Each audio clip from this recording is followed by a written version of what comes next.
un accordo per un investimento di 10 milioni di euro siglato tra la Confartigianato di San Donà e Portogruaro, Fiditurismo e la Cassa di Risparmio di Venezia. Credito che supporterà gli investimenti per la riqualificazione di alberghi, campeggi, chioschi e tutte le strutture turistiche associate a Fiditurismo. L'accordo prevede la possibilità di effettuare lavori di meccanizzazione, informatizzazione e riqualificazione dal punto di vista energetico. Sì, decisamente sì, è uno dei nostri più forti cavalli di battaglia che anche in virtù di quello che abbiamo sottoscritto oggi inizia sempre più a prendere forma e sostanza, forte anche del fatto del nostro pool di tecnici professionisti, architetti, ingegneri e quant'altro accreditati presso la nostra struttura, che adesso sta avendo una sua evoluzione per concretizzarsi ulteriormente con veramente una struttura a sé in grado di camminare da sola e che porta a riqualificazione degli edifici e costruzione degli edifici a consumo zero, quello vero però,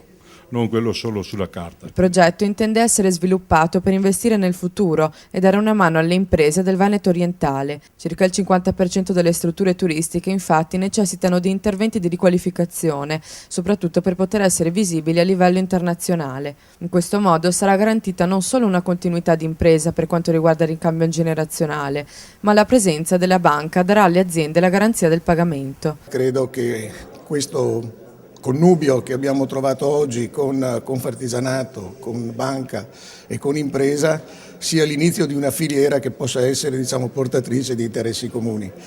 È chiaro che in un momento così difficile dell'economia non è facile indurre gli operatori ad investire nel futuro, ma se non si investe oggi non c'è futuro. Si tratta di fare un patto con il territorio, ricorda il direttore della Cassa di Risparmio di Venezia. Finora abbiamo avuto maggiore attenzione nell'erogazione del credito, ma siamo vicini al territorio e questo è un accordo innovativo per noi perché coinvolge gli artigiani. La garanzia matematica dei pagamenti consentirà di applicare uno sconto del 5% alle forniture che eseguiranno lavori e interventi facenti parte del progetto Investi in Hotel.